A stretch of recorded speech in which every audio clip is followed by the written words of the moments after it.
Mr. M, thank you so much for coming on the podcast again for a second time. How happy Friday. How's your week been? Happy Friday, man. Not bad, not bad. Same old thing, just different week. A little bit better because I'm here with you, talking to all the folks out there.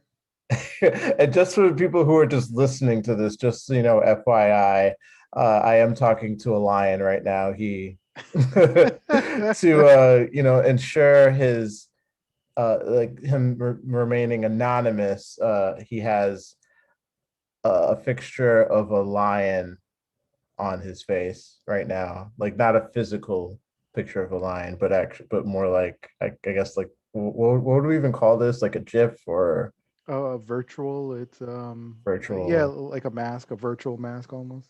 yeah, like a virtual mask. Yeah. So FYI. All right. So we got a lot of things that we're going to talk about. We're really going to focus on just digging a bit deeper in regards to Hinduism. I know the first episode we talked about things here and there. That was more of like a freestyle episode, so I don't even Mm-hmm. really count that. I thought that it would be good for us to start off by you just really elaborating on based off of your background and your faith, like what your thoughts are in regards to how the world started and how we ended up where we are now, like what happened from the beginning. Because I think that a lot of us have generally, like, especially in Western civilization, have notions of how things started from a very Judeo-Christian vantage point, and some of it has been disproven, but it's Mm-hmm. something that still is really held on to by a lot of folks. So I'm just curious what your perspective is and like what your beliefs are from that. Yeah, sure. I'll start with there are many books in Hinduism. So the Vedas being the oldest set of books to follow. There are the Upanishads that explain the Vedas or and elaborate on them. There are other texts as well, the different epics and poems. There are the Puranas that came after the Vedas, and those are said to be and these are all religious texts as well. There's the Bhagavad Gita, there's the Ramayana, different Ramayans. There's a bunch of different texts. Is basically what I'm saying. So I'm gonna say the version of creation that I remember from one of the texts, just so everyone's clear. Um, and even in the same text, the same Purana, they may mention different versions of creation. So just I want to put that out there first, so I don't get I don't know the word corrected by all the all the people out there. Fact check. I don't know what you call it anymore, but so the version of creation I remember, and I think I remember it because well, you'll see. We could talk about why I remember it after. Um, this one is from a text called the Shiv Puran. Shiv is the destroyer god, and this Puran, this text is dedicated to him. And it's one of the books of Shiv Puran, one of the chapters, let's say. And in the Shiva Mahapuran, it says, in the beginning, or before the beginning, there was a world, and that world was created and existed for a certain length of time. And then all of a sudden, this darkness came and started to engulf everything, all of creation. So it spread and engulfed all of creation. So this spreading, this darkness that spread, it spread everywhere. So people started calling it Vishnu. So Vishnu, Vishmi, it means the ones that spreads, essentially, that encompasses everything. So Vishnu is one name that it was called. Um, then this darkness, it said, engulfed all of creation, and for the same length of time everything was created and existed, the same length of time it was engulfed by this darkness, right? Then all of a sudden, it says that the the thing that existed is nothing. So all that there is Brahman. Brahman is a term used to represent God, essentially.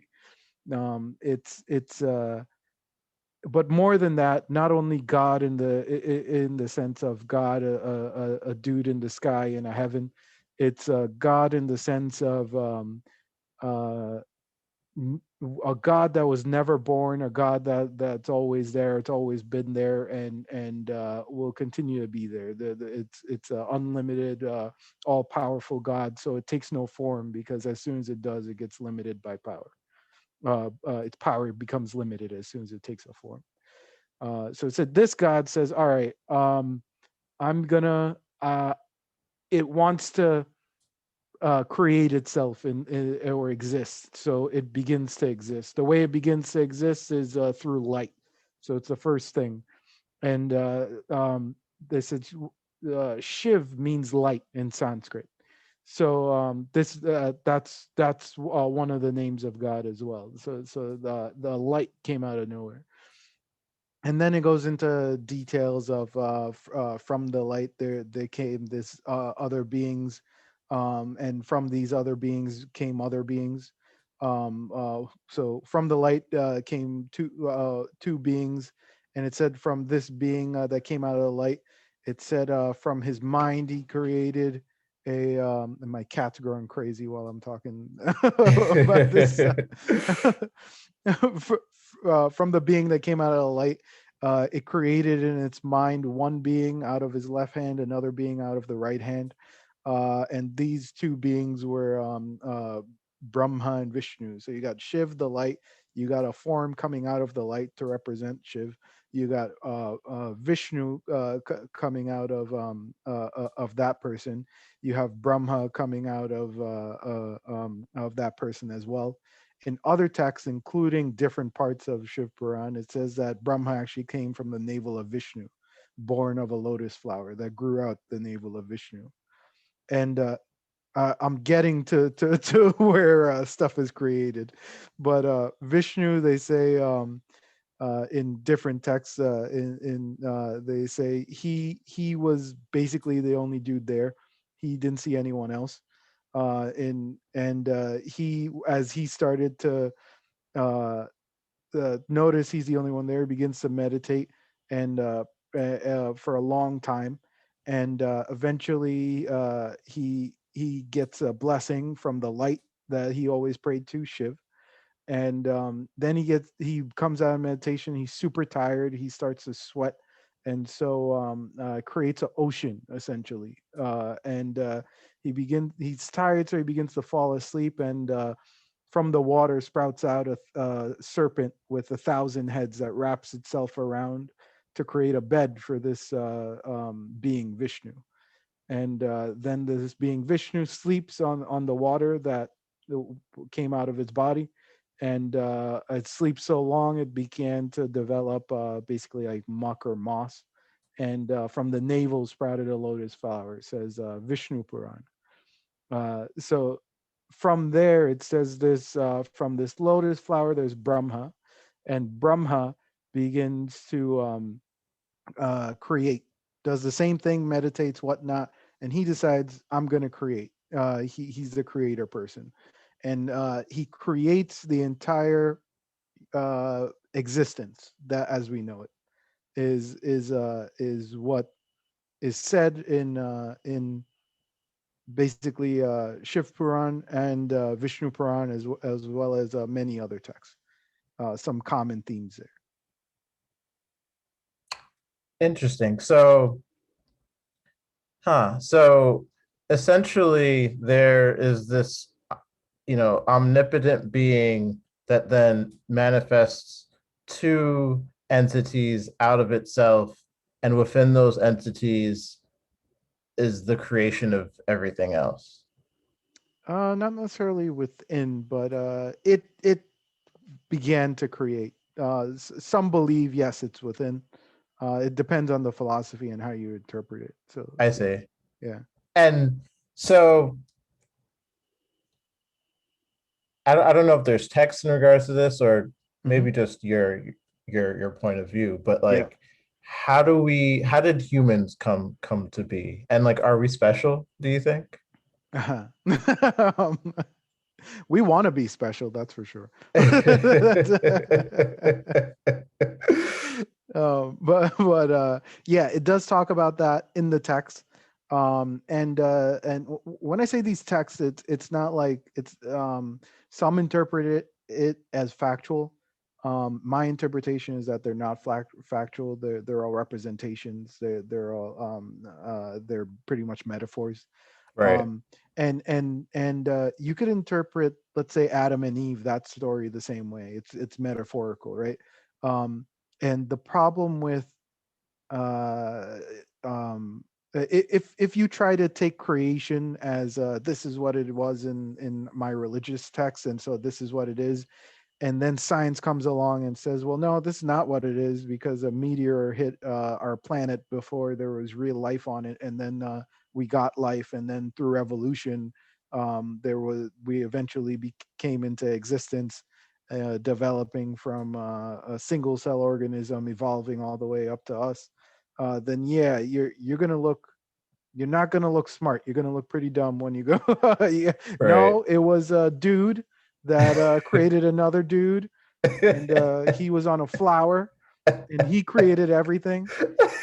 And then out of his mind, there were more dudes, and he didn't know how to create women. So then he prayed, and then there was this form that came that was half man, half woman. So he understood that how to create women from that, and he started creating women. And so if you start saying stuff like that's actually the story. So if I start saying stuff like that, then yeah, I'm gonna look pretty dumb. I'm not saying this is factual; it's more metaphorical. Right, Is all. right. And with you saying that and with us talking about like just the story and the poetry and the scriptures that have been written in regards to all of this, like through your interpretation, what is the meaning of life? What's the purpose of life? So that one is pretty loaded. And I'm gonna preface it. Purpose of life is like I could say whatever today and then tomorrow say something else, right? I really got to know. I I gotta For me to answer that question properly, I would have to like be an enlightened person. I would have to be like the Buddha or something, right? In my opinion. The and But today, what I believe is that let's say this. First, we got to be enlightened, and then we could figure out our purpose. So before we could get the purpose, let's talk about the prerequisite. The prerequisite is enlightenment. The prerequisite is knowing yourself, knowing God, knowing the universe, how we relate to others. Um, and you can't do that by yourself. You can't do that by yourself because if you believe that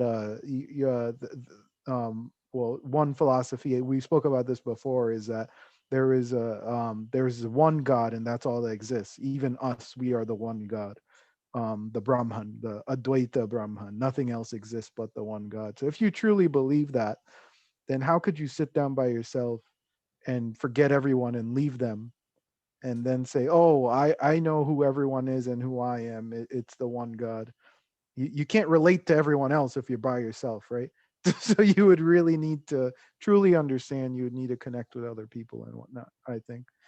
So my answer is enlightenment is the prerequisite. Then we could go and figure out what we have to do.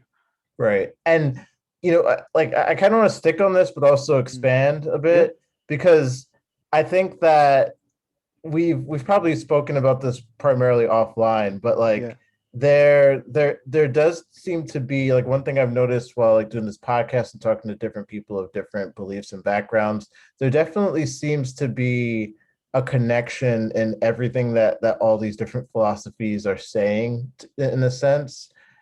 Um, why do you think that is? Do you think that there's an element of humans just having that knowledge naturally, and it just manifests in diverse uh, aspects and forms.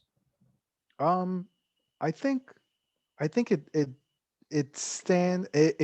tells you what's true, right? When everyone everywhere says the same thing, they use uh, different symbols and metaphors to explain it. It's not an objective truth. And I think I've said this last time. It's not. It's a subjective truth. Subjectively, we all believe the same thing. Why is it that it repeats everywhere? Joseph Campbell, who is a leader in he's passed away now, but he helped direct The Matrix, I believe, and he was one of the biggest people on mythology, and he studied mythology, and he even wrote a book. It's called The Hero with a Thousand Faces, basically saying how all of these stories, all of our stories involving heroes are all the same, and they all boil down to the same pattern, and they all say the same thing essentially. um, why is it that we all say the same thing? Because we all notice the same thing.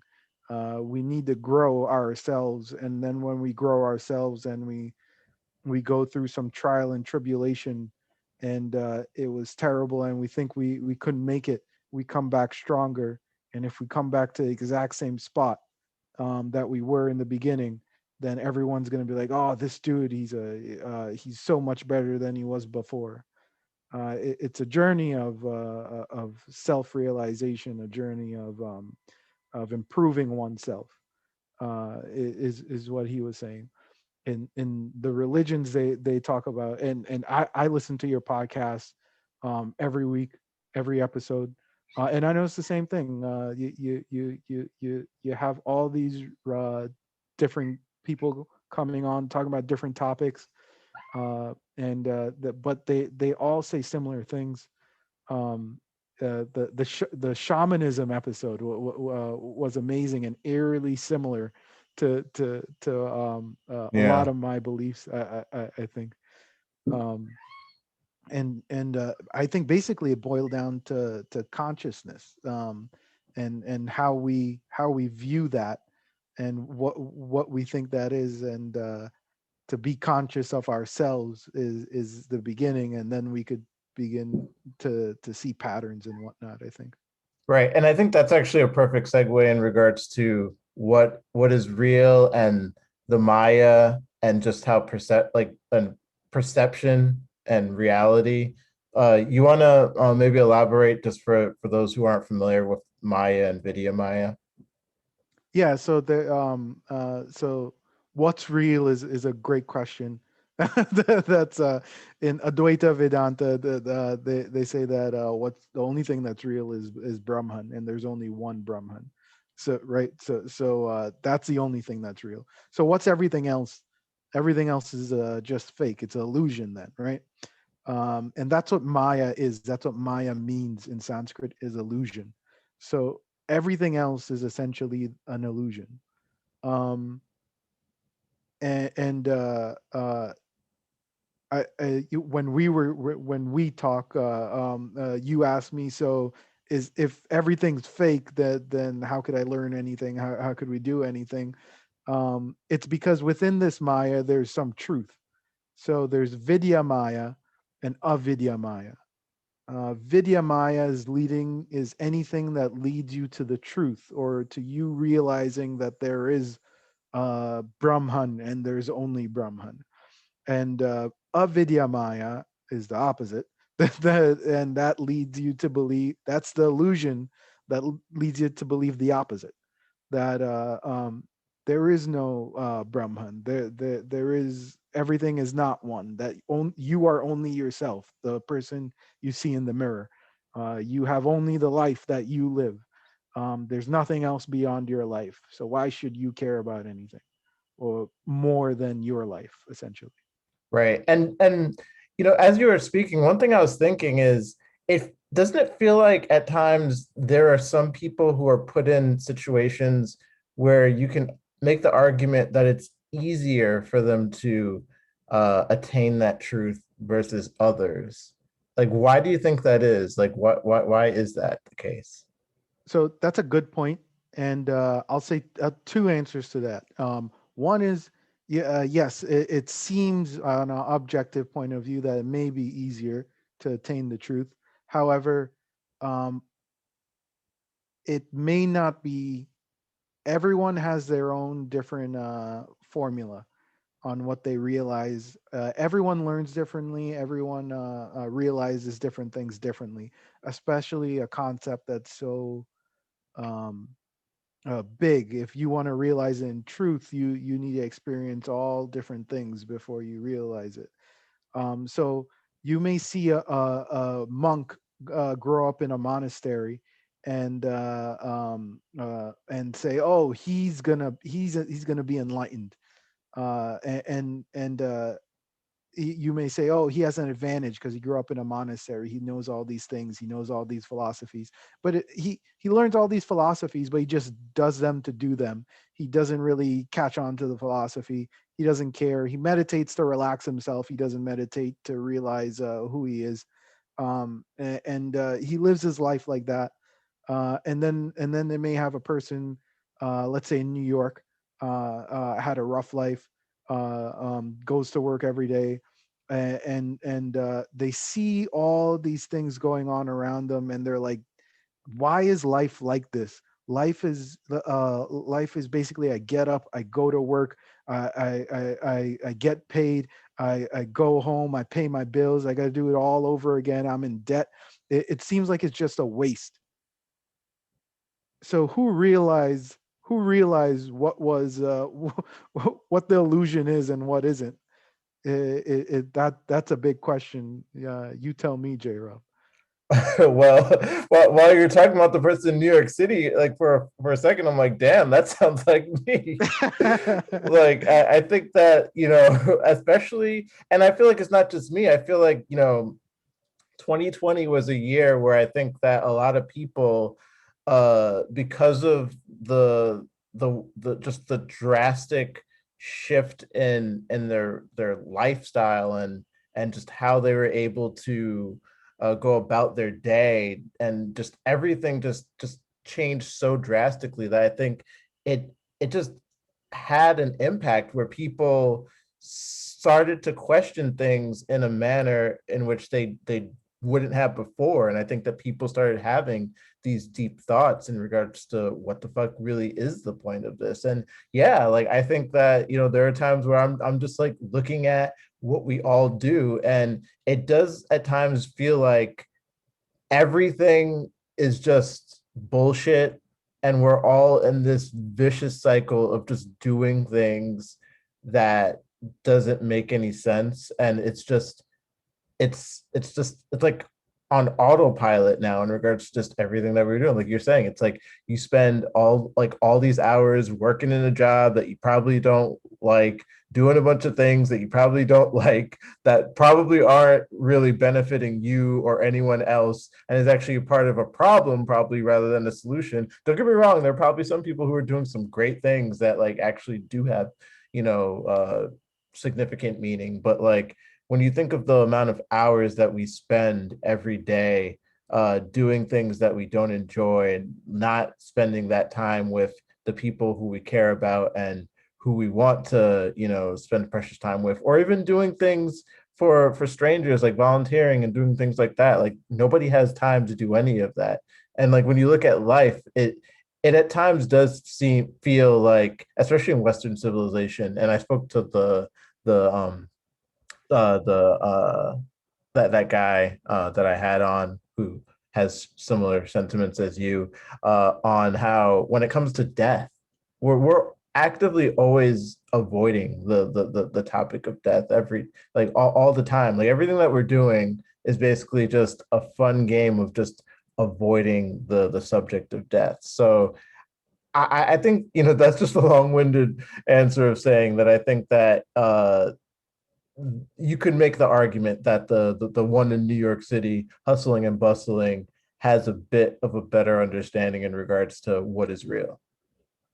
Right. As you said, you feel like that's you. I feel like that's me sometimes. Well, when I go to work and come back, I think everyone kind of feels like that. Who's into that the rat race of life, right?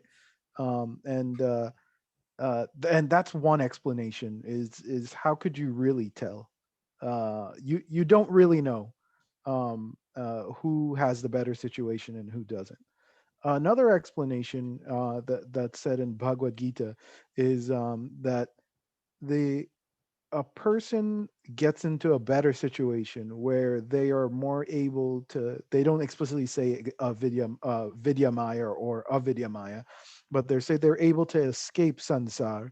They're closer and they're more, it's more achievable to them because of their karma, because of the actions that they've done in their previous birth. They've and they give an examples.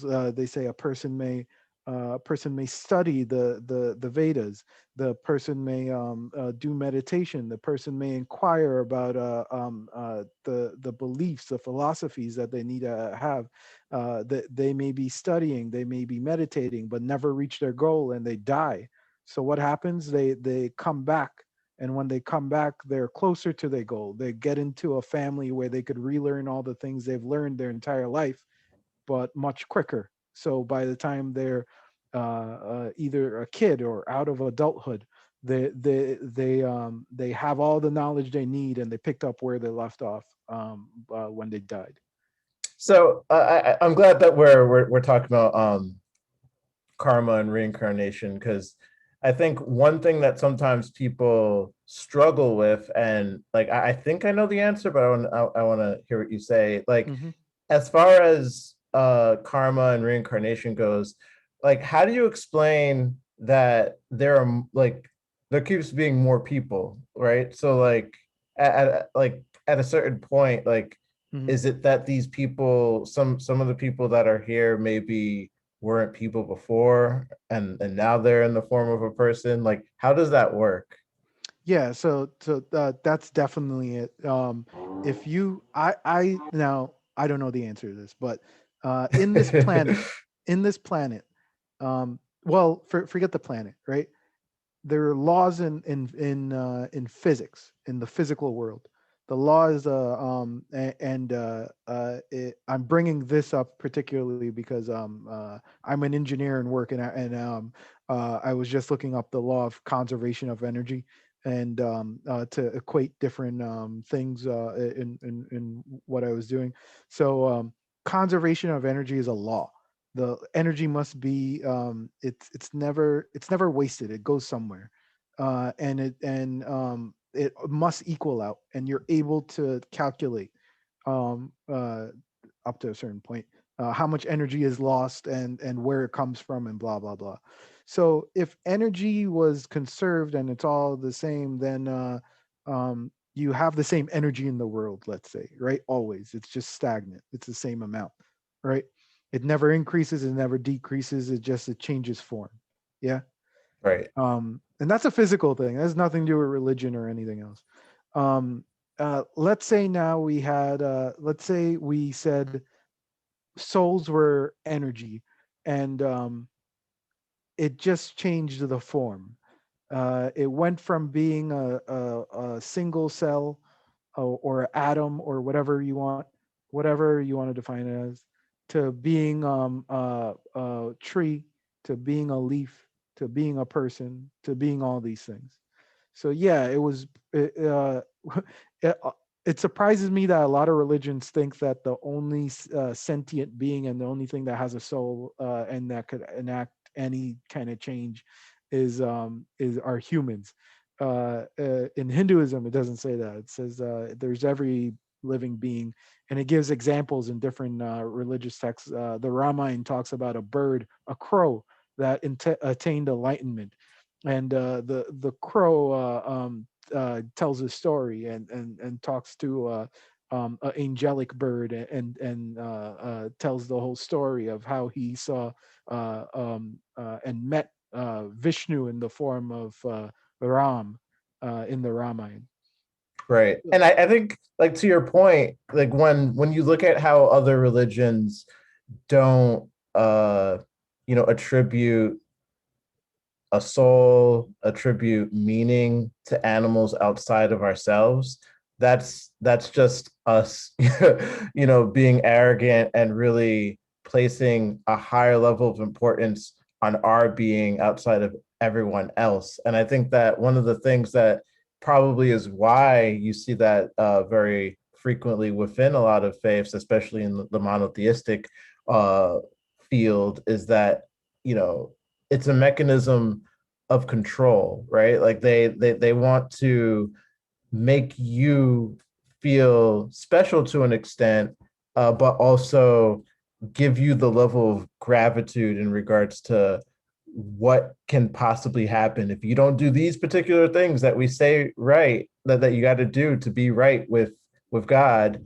And and of course, you need to give us some money. Like that's just like there's a comedian George Carlin where like he's like super against religion, and like he's like man, he's like God got these 10 rules that you gotta obey or you're gonna die. He's like, and he always needs money. He's like omnipotent being, like can do all these things, just can't manage his finances for some reason.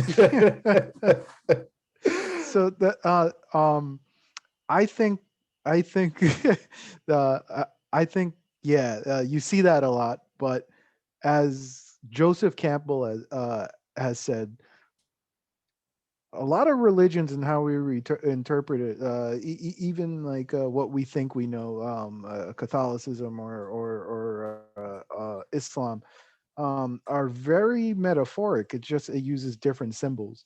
So it may be saying the exact same thing that I'm saying.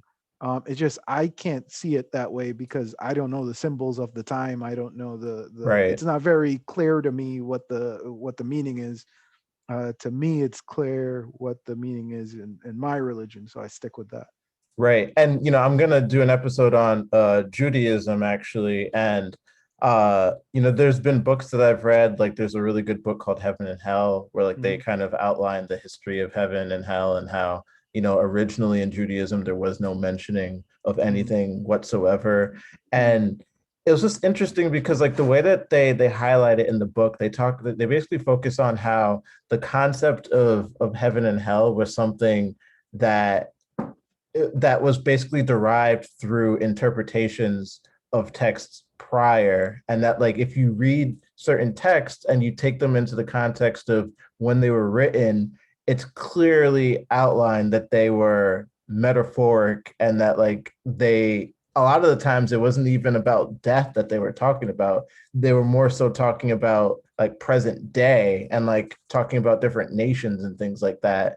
But like people like then throughout time, whether and like you can get a bit cynical and say that it could be just through manipulation that they did this, but through interpretations down the line, that's when you start to get these very dark messages in regards to heaven and hell and these very very specific things that you're not allowed to do. And you can tell based off of some of these specific things that you're not allowed to do that there was definitely some inherent biases embedded within it to kind of ensure that there was a bit of mechanisms of control put into it. But like I'm looking at my phone really quick because there is something that I want to get your thoughts on. So and if you don't know this, I'll just cut it out. No biggie. But I'm definitely gonna completely demolish how this person's name is. So I'm gonna ask you first. There, basically, I was reading a book, and they're talking about this young Indian kid who ended up becoming a math genius. Hmm. His name is Srinivasa Ramanujan. Srinivas Ramanuja. Yeah. There you go. So the book I was reading like mentioned him not by name, but like they Hmm. mentioned him, and I wanted to look him up because it was interesting. Because basically the book I'm reading, it's called American Cosmic. Definitely recommend it. It's a very Hmm. fascinating book. Basically, it's a book about this woman who studies religions and faiths, and uh like became engulfed in like a UFO expedition because they needed her expertise on some artifacts, and like she studies how religions begin, and she was kind of like tying how like the whole UFO phenomenon is in and of itself a religion. And it was interesting because one of the guys that she was speaking to, who was like super convinced of, alien intelligence and all these other things, one of the things that they were talking about was this individual, and how like they ended up becoming one of the most important people in like the math field, and how they just like at the time, like he was so innovative that people couldn't even really comprehend the level of complexity of the things that he was bringing forth. And and this is someone who had no formal education whatsoever, and when they asked him how it was that he was able to even get the information that he had, he said that basically he had visions from the goddess Mahalakshmi, Lakshmi, Mahalakshmi. Mahalakshmi. Yeah. So like something like that, and like he swears by it. Something like that. How do you explain that? Like what are your thoughts on that? So I can't speak to that particular situation because um, there's so much wrapped into that.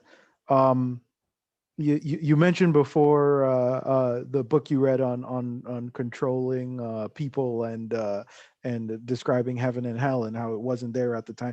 There's that too in Hinduism. It's just I don't choose to put light on that.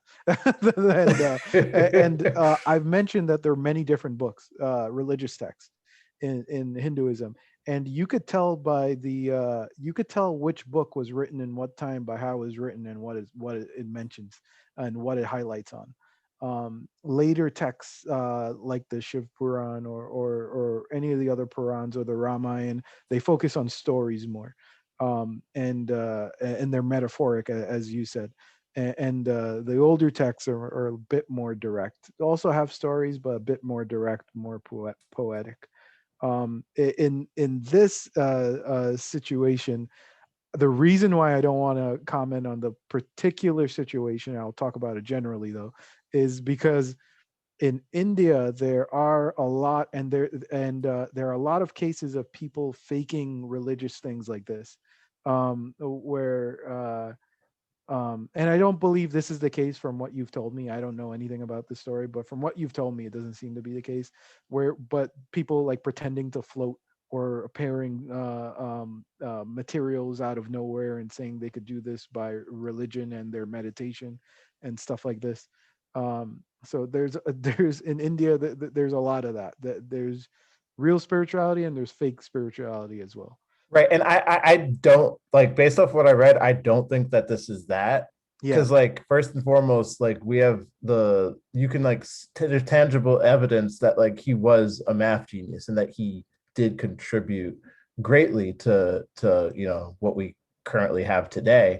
And the fact that he had no schooling, I think that's the thing that makes it a bit of a mystery, because like So he had no formal schooling, but yet he was able to just like contrive all of these concepts and everything from his head. It's like, how do you explain that? yeah, so now to speak on that in particular, there are things where I don't know the decade he came from, but let's say he didn't come from a technological decade, just to give him the benefit of the doubt. And then there is, if he did not have formal schooling, formal schooling is more of a Western thing. In ancient India, the schooling was your from your guru. Guru was your teacher, and you basically live with them, and they school you essentially. You know how we go, oh, I schooled them. Yeah. The the guru schooled you for years. You lived with him and he schooled you. So he taught you, him and his wife, taught you many things about life, about mathematics. Even there's Vedic mathematics. There's stuff like this, or to even teach concepts and then think about it. So there's parts of that, that it may be some kind of Vedic mathematics that he is now recalling, and or taking that and then, yes, evolving it to current mathematics. That's a possibility. Another possibility, another possibility is, yeah, the guy probably just meditated, and well, and if we think about what meditation is, there are different types, but one type is, meditation is essentially focusing, and if he controls his focus on a particular issue, let's say whatever mathematical problem, then he could figure out quicker the solution. Or if he's one of the earliest person to actually sit down and think about it together with this meditation, this focus exercise, and then yeah, he's probably the first one and to develop all these new ideas, because he's spending his life meditating and thinking about this. So meditation, being this way to focus, it's actually, in modern days, they compare it to exercising, where meditating is exercising your mind or your brain, just like you would exercise to become stronger. It's the same way. So let's say he focused, and he got his answer. Now, people interpreted things differently. You got an answer in your meditation. Sometimes it's similar to a hallucination. Sometimes you see things and you get an answer with that, when you're deep into meditation, and he could have seen in his mind the goddess Lakshmi, who is a Hindu goddess, the wife of Vishnu, and she could have told him whatever the answer is that he was searching for. So it's very possible. Do I discredit his vision or anything like that? No. Do I do if he were to come and tell me he saw Lakshmi, would I believe him? Yeah. And Lakshmi told him all these things. Sure. Um, should we disregard if he had any other influence, but whether it be Vedic mathematics or anything else? No, we shouldn't disregard that, because we shouldn't just keep to ourselves and think of problems. When we get with each other, that's where we start to progress, when we become a society, right? Not when we're an individual. Right. And, tapping into like what you said in regards to meditation, do you think that if, do you think first and foremost, do you think that meditation is something that people generally should try to engage in more frequently? I feel like meditation is one of those things, like depending on who you talk to, like some people like kind of look at it as like woo woo, like they're like, yeah, like fuck off. Like some people are like, oh, that's nice. But I think like just in general, culturally, especially in the United States, like we're at a point where I think it's still looked at as like a thing that like hippies do.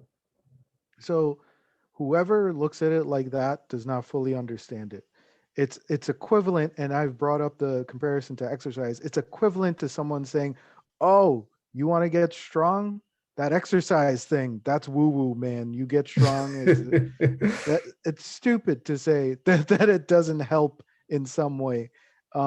It they, they're now what they're doing is hooking up people's brains, and while they meditate, and they see that it activates certain parts of the brain to help people be more content, less depressed, things like that. So even if it's just for the mind, nothing to do with educating yourself or just the health of your mind, then yeah, you should meditate.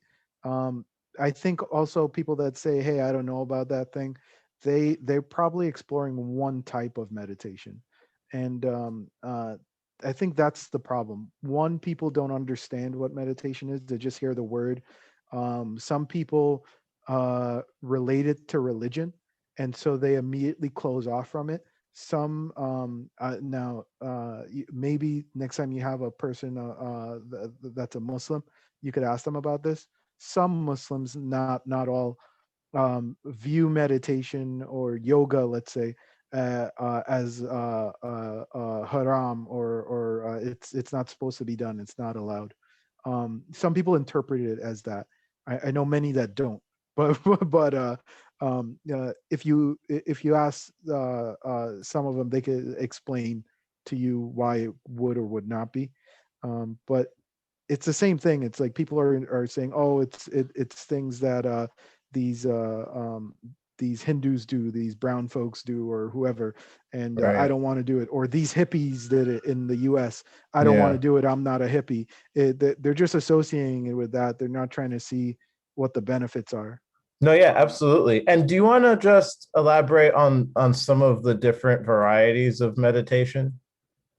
Yeah, sure. So there's I'll talk about one is mindfulness. That's becoming more and more popular in the U.S. It's actually mindfulness is to be aware of your surroundings. I'm probably not explaining it well. And others can explain it better.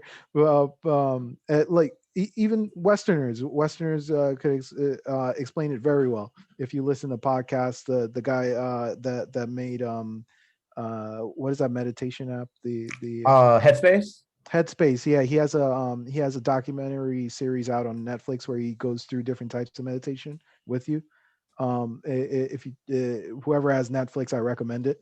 They're short episodes, probably about 20 minutes long, and the last bit he guides you through meditation. And the first bit is him explaining what it is essentially. So there's different types. One is mindfulness. How I interpret that is just being aware of your surroundings and what's going on, and they try to do that in the workspace even now, where you practice mindfulness in order to one, calm yourself down, to two, realize what's going around you in work, so you could attack issues more directly and not be distracted by all the bullshit or whatever. There's other meditation to try to think of a happy place, or try, or and things like that. So you could become more happier in your life. Others in Hinduism specifically, they speak about dhyan. Dhyan means to basically meditate on the form of God you want to pray to. So different forms of God. We spoke about Vishnu, Shiv, Brahma. Um, let's say you focus on Vishnu, and you think about him and what he looks like, and you're interacting with him. That's called dhyan in that type of Hindu meditation. There's another called jap. Jap is the repetition of prayers over and over again, but still sitting in a meditating posture. Asana is what it's called in yoga, and still controlling your breath like you do in a regular meditation. But because you're repeating the same prayer over and over, that helps you control the breath, and Right. it's helping you with focus as well because you're repeating a short prayer over and over again. And isn't it that I think the last episode that we did, the example you gave was like what white women say in yoga, but they don't realize that it's a prayer. I think where like you go and like it's like saying like you are the light or something like that. Oh, well, Om is, or yeah, as you said, it's broken down to three parts actually. Uh, where if you went you feel it in your chest. Ooh, where if you went ooh, you would feel you would feel it in your stomach. And if you went you would feel it in your head. So when you say it all at once, Om, it's the only single syllable word in I think all of linguistics that encompasses all the different parts of language, those different types of um, types of sounds in one word, and it represents the Brahman. So Om is calling the Brahman. That's the name we give the Brahman, and it's a prayer in itself, Om, and it's a very powerful prayer, just calling the name of God. And yeah, if we want to chant a prayer or we want to do jop and we just want to say Om when you do yoga, or when you do meditation, sometimes they do it just to calm down, Om or or however you want to say it. you say a prayer, whatever it is to focus you essentially. Right. One thing I was thinking while we were having this whole conversation in regards to meditation and everything was how when you look at like the normal person's day and how it's structured, there's hardly like we were talking about earlier, there's hardly enough time for you to do anything outside of wake up, maybe get your breakfast, work your ass off for like 8+ hours, eat some dinner, go to bed, maybe fuck your wife, and then wake up and do it all over again, minus probably the fucking your wife because she's like, Right, you fucked me yesterday. right. But That's a sad life, by the it's way. very hey, it's They got to work on their intimacy. I oh, think. absolutely. Yeah, this dude's got issues. Or Yeah, girl, you know. yeah, yeah, It's 2021. yeah. But there's very little room in there for like meditation for and I know what you're probably gonna say, you can meditate for like 10 seconds. But do you think that culturally we're just in a society that doesn't really prioritize things like that and instead prioritizes the Maya, prioritizes illusions all around us? Like I'm thinking social media, I'm thinking television, most television. I'm thinking, you know, bullshit that you have to deal with. Like there's no getting around it, I feel. Yeah, so you're right. I am gonna say you can meditate for for however long, whether it be a couple seconds. And yeah, I think you're right about what we prioritize too. Is it a cultural thing? I don't know. I think people in general, and if you relate, again, I'll compare meditation to exercise. Well, let's say you compare it to exercise. A lot of people, especially in this culture in America, are obese. They're considered obese. Why? They don't exercise. And they say the same shit for exercising. They say, I don't have the time. I come home, I do this, I do that, I do the other, and I don't have the time. So you could watch TV for you could watch one episode of one show for 1 hour, but you can't get 45 minutes in of exercise. Um, you could, I'll use the same argument, except I'll shorten the time. You could do all the things you do in your life, exercise for 45 minutes. You could go around, you could bullshit with John from work for hour and throughout the day. And when you wake up in the morning, you, instead of closing your eyes, focusing, controlling your breath for a couple seconds, maybe a minute, you you decide to just get up and do go on the phone and flip through your social media. You could still do that. Just take a minute for yourself. There was this there's this Swami Vivekananda. His guru was Swami Ramakrishna. Who Ramakrishna had another disciple who made films and whatnot. He was, like you would say, in the Maya. He's soaked in Vidya Maya. He's the Maya's all around him, just like us. He would have parties. He would drink all this stuff. He decided that he wanted to become a disciple of Swami Ramakrishna. Swami Ramakrishna has told him to he has to say his mantra, do his job, the prayer he gives him. And he tells Swami Ramakrishna, he says, I don't have time. He says, all right, you don't have time to say it 108 times, which is typically the amount of time you say. He says, say it 3 times. He said, say it before when you wake up in the morning. He says, if you have one meal for the day, say it before you eat, and say it before you go to bed. If you remember that, you'll be good. And the dude goes, I don't have time for that either.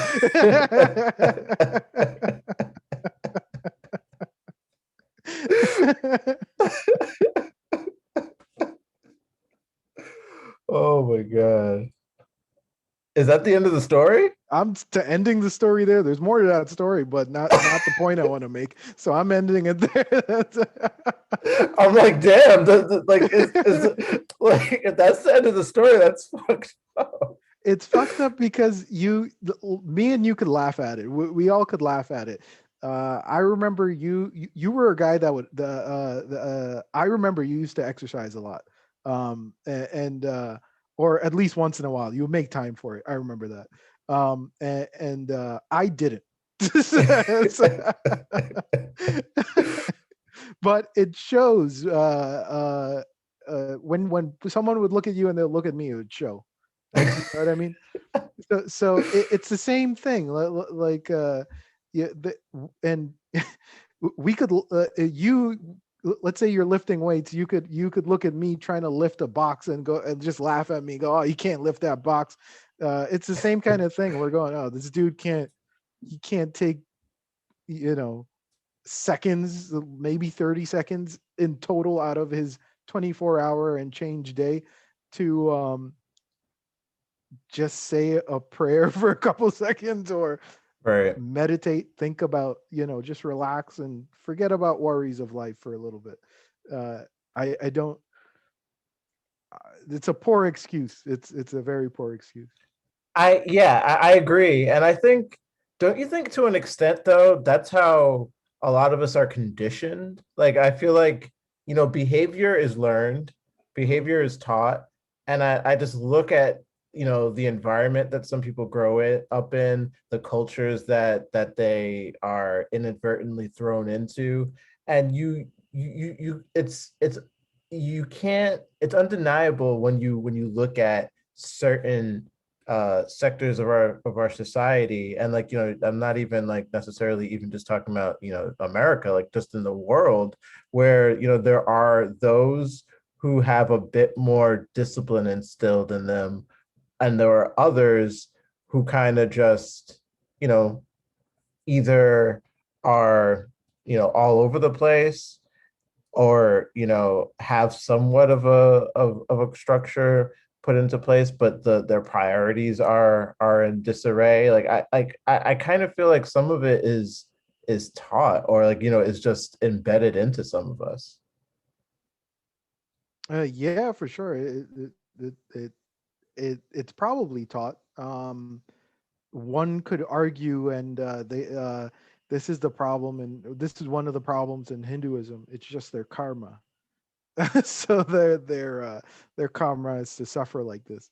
Um, and I say it's a problem in Hinduism because a lot of people use it as an excuse to just disregard other people's situation and not help them.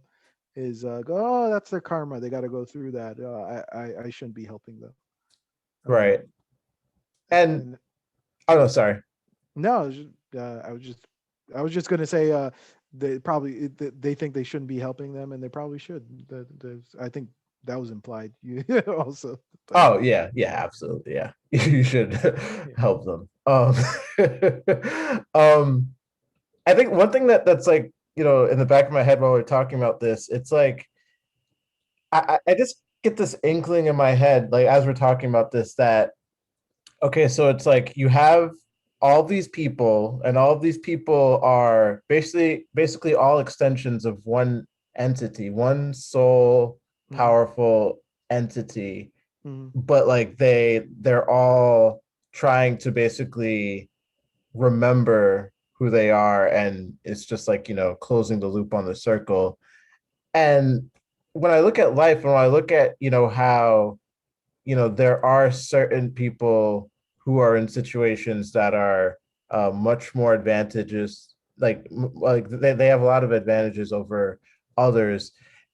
Do you think, and like I wonder if there's like scriptures about this, but do you think that there are some people who may have kind of cracked the code on these things, and it's almost deliberate that there is this mechanism where people are so distracted, and like the Maya is just all over the place? Do you think that it's insidious like that, or do you think that it's more, this is just it?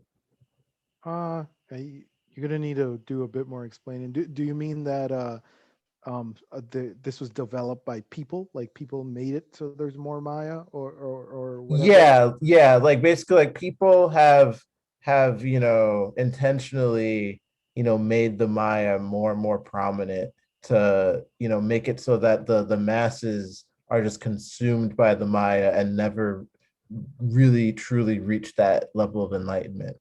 But why? So why would they do that?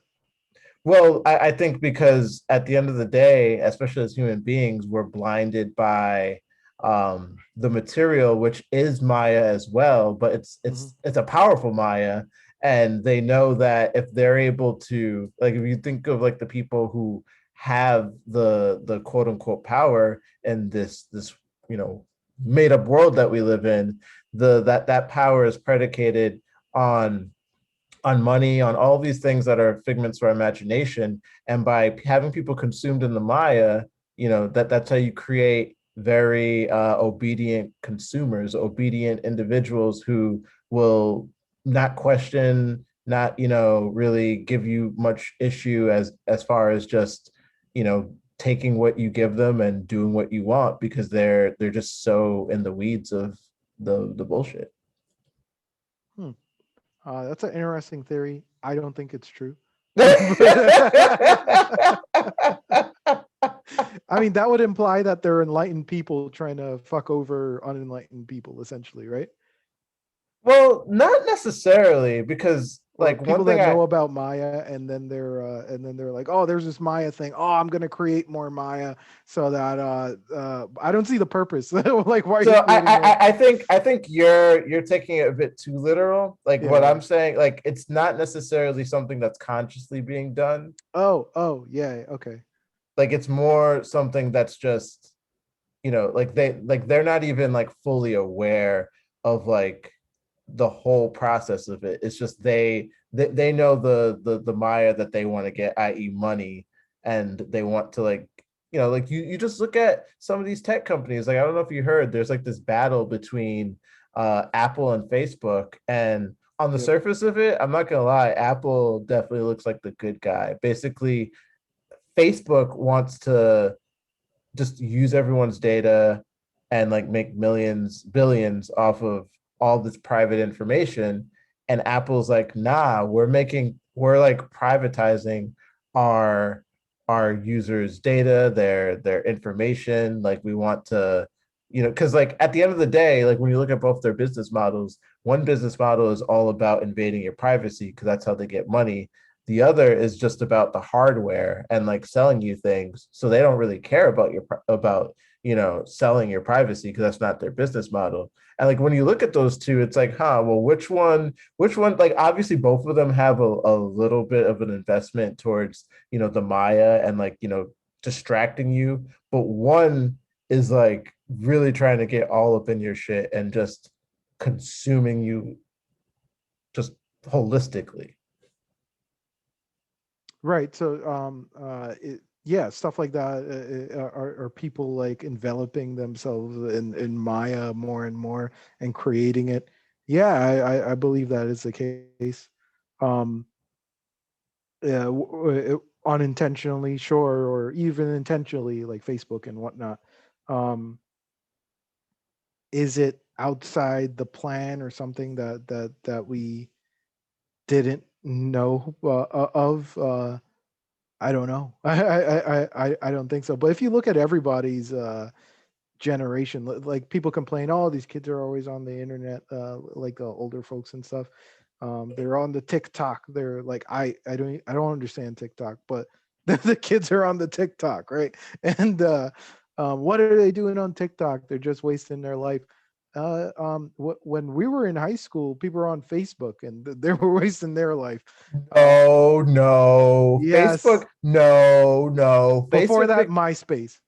yeah, it was MySpace. High school was MySpace. MySpace. And Okay. and Yeah, college was honestly, Facebook. yeah, college was Yeah, Facebook. yeah. Okay, yeah, get your facts Get straight. all right, my bad. I gotta get my shit together. Also, I take I first and foremost take offense to what you said, because Yeah, I personally think that like during our days growing up, yeah, we were way more active.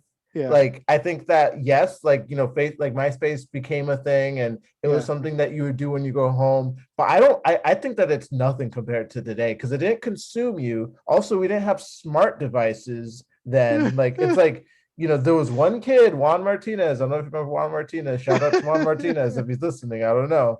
But he had the first iPhone in the school, and everyone thought he was fucking amazing because Yep, of it. yep. Like I everyone else, like remember. maybe you had a sidekick, maybe you had a Yeah, BlackBerry yeah. or whatever, but it wasn't the same because it's like once you got these smartphones with like the full screen and like it's just like so like interactive and like you can do anything on it, like listen to your music, download videos, all these things. It was a game changer because it's like you now have everything in your fucking pocket. Everything. You have the world in your pocket now. And I think that that's something that's like the Maya on crack. Like that's potent. So I think you're wrong. I think you're just one of these old people. Oh, come No, on. back then we had sports. We weren't in the Maya. We were in sports. Let me tell you something.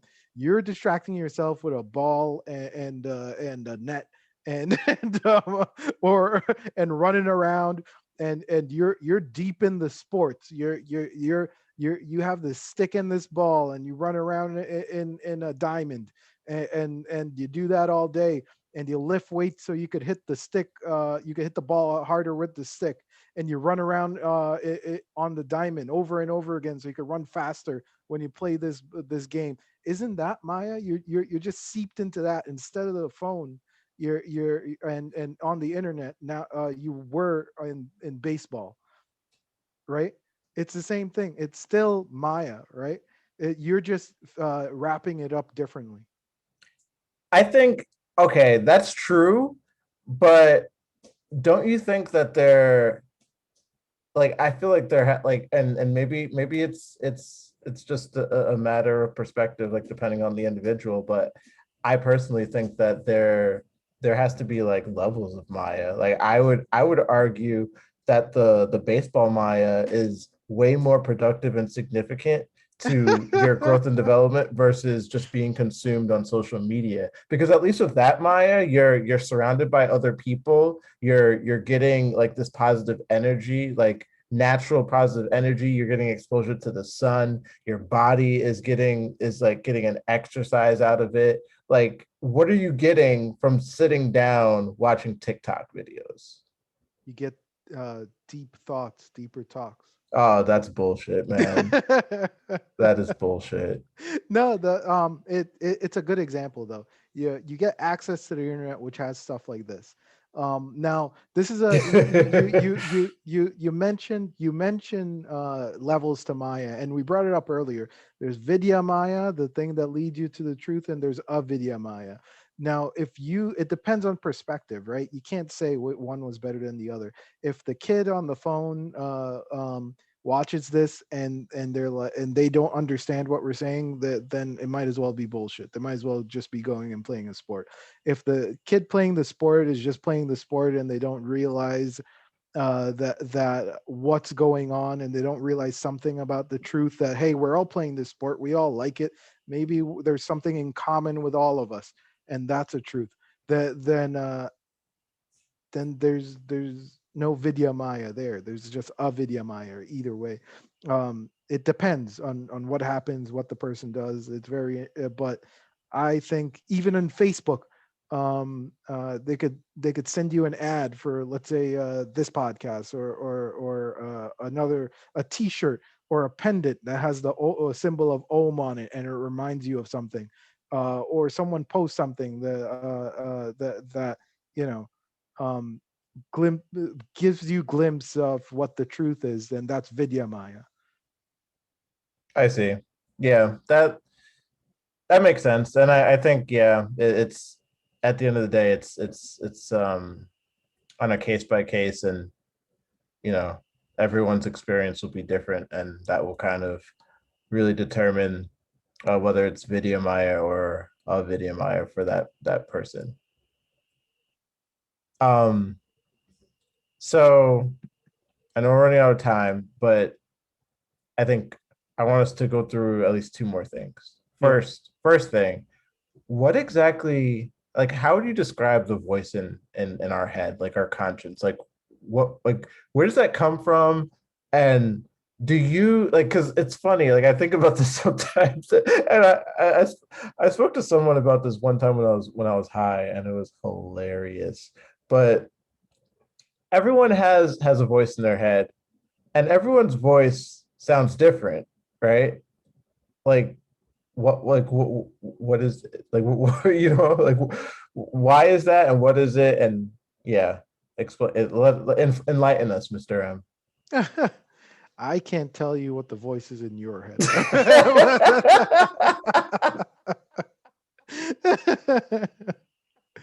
I can tell you what I think, right? And I would say that jokingly, but there are different philosophers. I'm not talking about Hindu philosophers, just regular philosophers all throughout history. And people were saying they don't think in words; they think in shapes and colors and all these other things. There may not be a voice in your head. There may be imagery. There may be stuff playing like a video. Um, uh, Maybe you may close your eyes and see a whole different world. Whatever's going on in your head, that's in your mind, right? um, and this I'll tell you a story to kind of explain some of this. It's not necessarily answering your question, but I'll use it anyway to talk about, I guess, whatever I want. And then, so it depends on consciousness, right?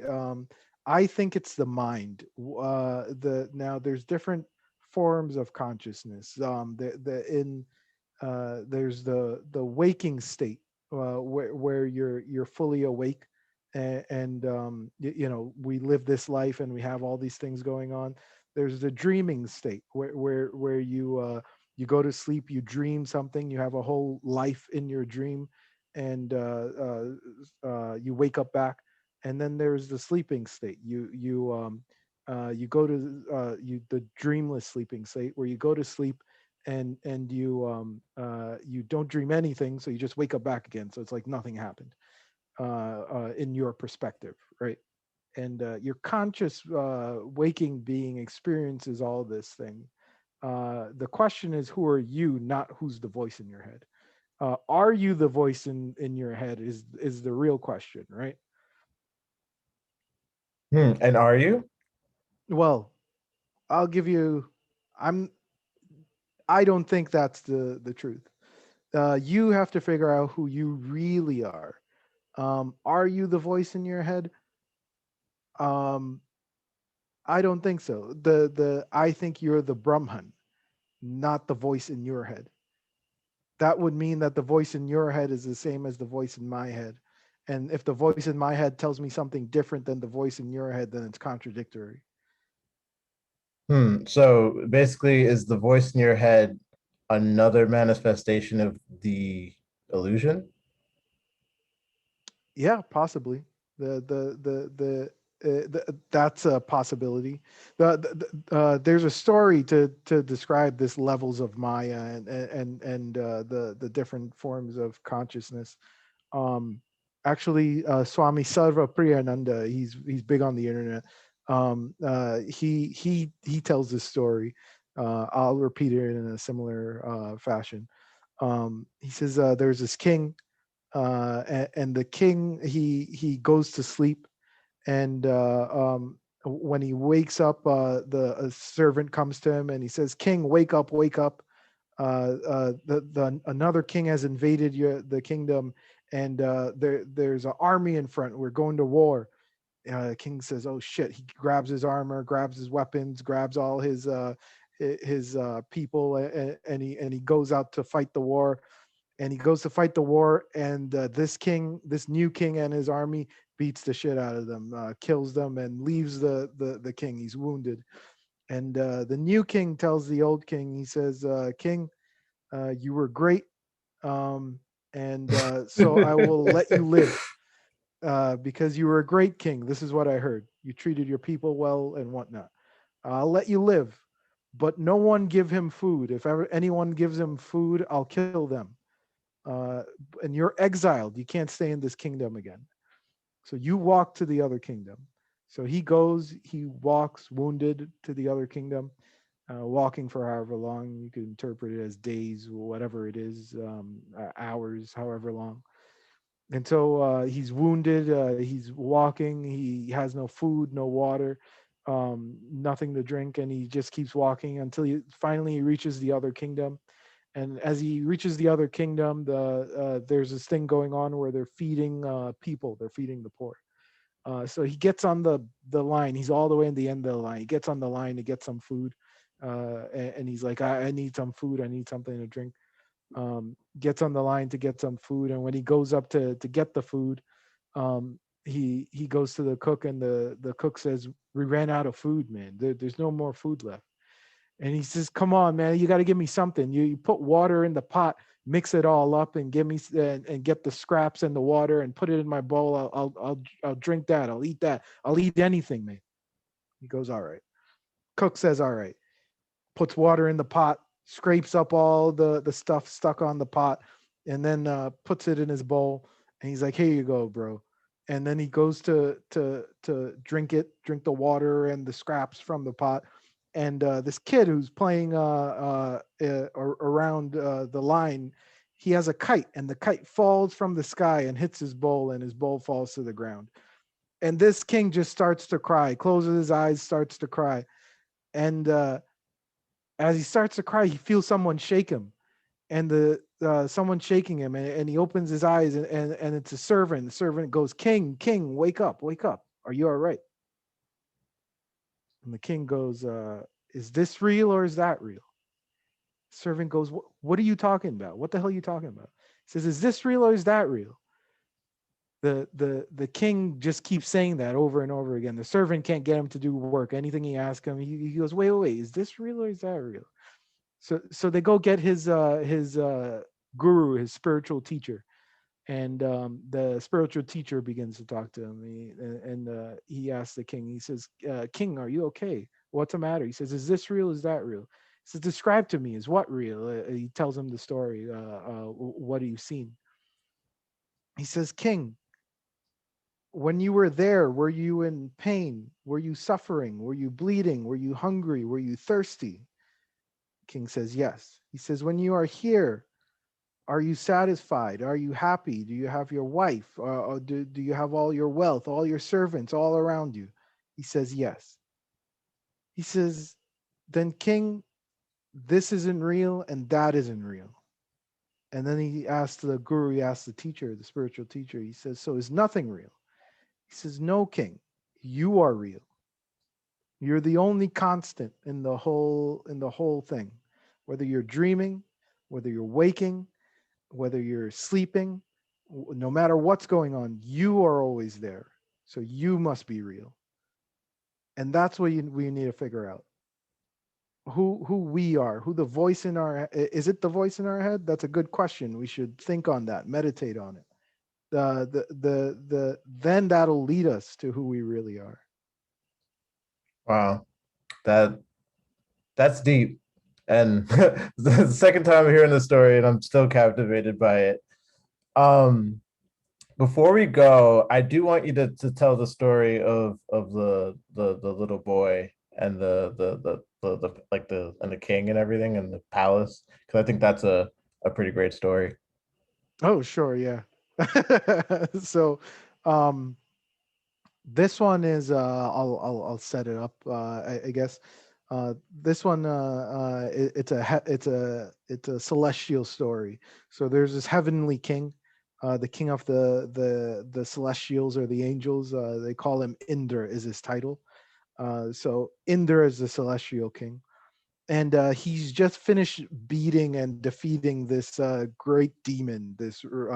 And he goes back to heaven, and he's like, "Man, I'm the shit. I am the shit. There's no one better than me.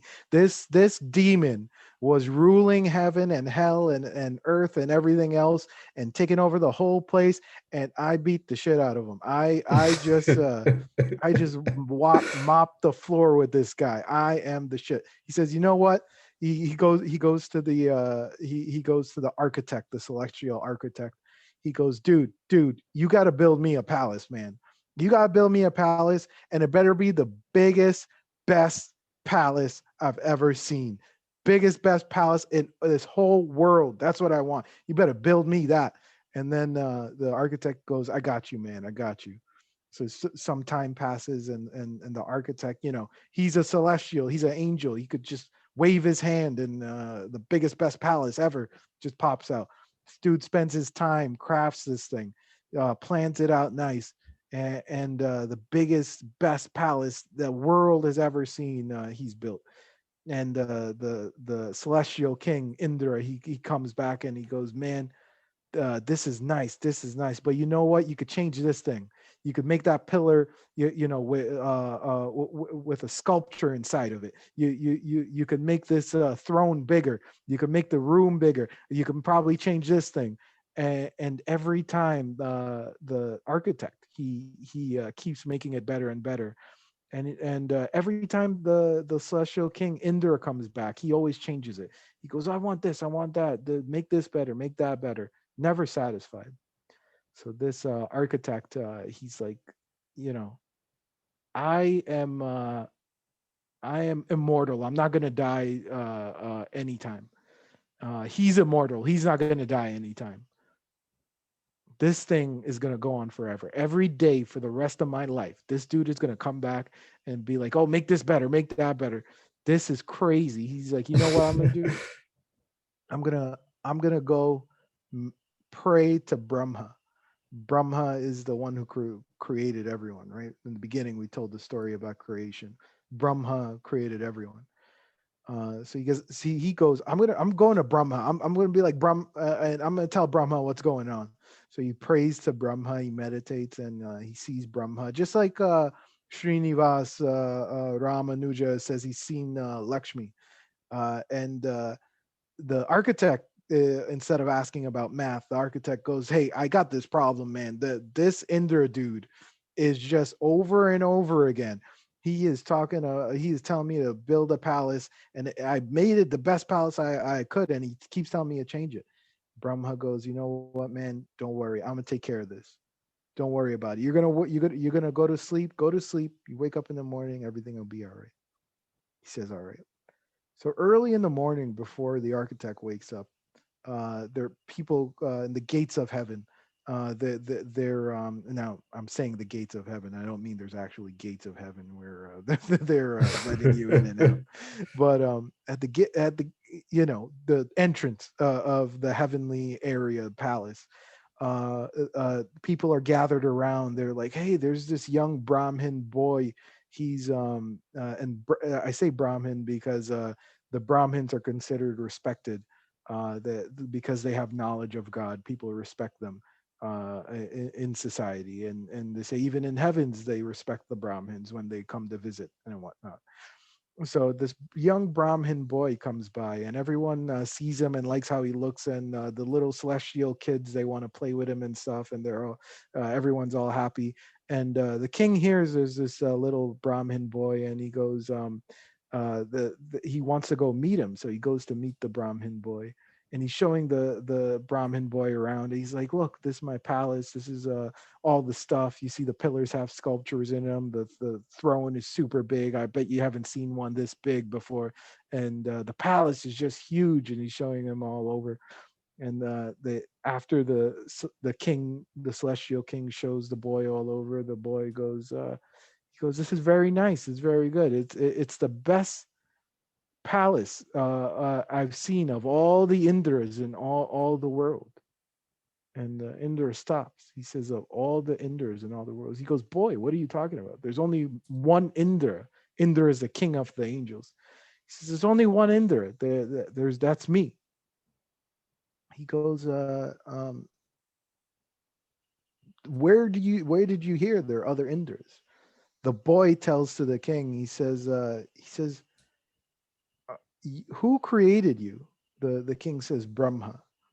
He says, who created Brahma? He says, Vishnu. He says, yes. And he says, who created Vishnu? He says, Shiv. He says, who created Shiv? They say they don't know. and they relating back to the original story, it talks about this as well. And the boy says, imagine now you are the Indra. You're created by Brahma. Brahma sits on a lotus flower. that comes from the navel of Vishnu. Vishnu sleeps on a 1,000-headed serpent that floats on a giant ocean, and he is made by Shiv. It is said that when Brahma is awake, he will create the entire existence, including you, O Indra. And when he decides to close his eyes and go to sleep, all this existence will be gone. And he is telling Indra, he said, just imagine now, Brahma, one day of Brahma is the creation and then the sleep. Just imagine he lives for, let's say, 100 years, the kid says. The boy is telling to Indra. Every time he opens his eyes, Indra is created. And every time he closes his eyes, Indra is destroyed. He says, and just imagine he is one lotus flower coming from Vishnu. Imagine if there were two. Imagine if there was another lotus flower coming from Vishnu, another creation created when another Brahma opens his eyes. Imagine how many Vishnus sleep on this ocean of milk. Imagine all these different Vishnus all over in this vast ocean, and all of them have a Brahma, and all of them, every time a Brahma opens his eyes, Indra created, and every time he closes his eyes, Indra destroyed. And it is said, he said, even again, Vishnu Puran says this, the entire life of Brahma is just a blink of an eye for Vishnu. And then Shiv Puran says the entire life of Vishnu is a blink of an eye for Shiv. So imagine how many Indras are created, how many Indras are destroyed, how many Vishnus are all over the ocean, how many universes there are. You are not the only Indra, he tells him. He says, there are many. And he says, of all I have seen, your palace is the greatest. And the boy tells Indra this. And Indra stands there and he's baffled by what he's hearing. He's like, so there's more than one Indra, there's more than one creation, there's more, all these questions going through his head. And the boy tells to Indra, he said, from what I have heard, all the Indras create a palace after they defeat the great demon. All the Indras keep building the palace, and all the Indras eventually die. And so he looks at him, and the boy laughs. He's the king Indra. He says, what are you laughing at? They see a row of ants walking across the palace. The boy says, they are all former Indras. They all built the palace. They all suffered the architect. And when they all died, they all became ants. Now they come back to see your palace. And this is what he tells to Indra. And so what do you think the lesson is in that story? There's so many lessons, but one obvious lesson is, don't have too much false pride. Don't over celebrate yourself. You could celebrate, there's no problem in building the palace. There's no problem making the best palace. There's a problem in harassing the architect over and over. You know what I mean? Yeah. Don't overdo it. Right? Is one lesson. What I like to take from this is, when I told you the story originally, we were talking about a multiverse and how religion is affected. And so I told you the story, and I'm like, my religion always spoke about a multiverse, different creations, different dimensions, or whatever you want to call it, where different things are going on. And it doesn't matter what, if science didn't say it or it did, that's still a belief that all that is going on. There's Right. also a lesson of we keep doing the same thing, right? We keep getting trapped in the Maya. In fact, Indra is in heaven. He's the king of heaven. Heaven. You know what I mean? Heaven. We say heaven is the goal. Some people say heaven is the goal. It's not. He's in heaven and he's still in Maya. He doesn't have Facebook and all this shit, but he's still in Maya. You know what I mean? He's trapped. Not only that, he dies and he becomes an ant, still in heaven, still trapped in the Maya. Ants came to check out the palace. Well, I think, from that standard, like, well, I don't want to say standard, but like it just seems like there's just and it's almost as if being submerged in the Maya is inevitable.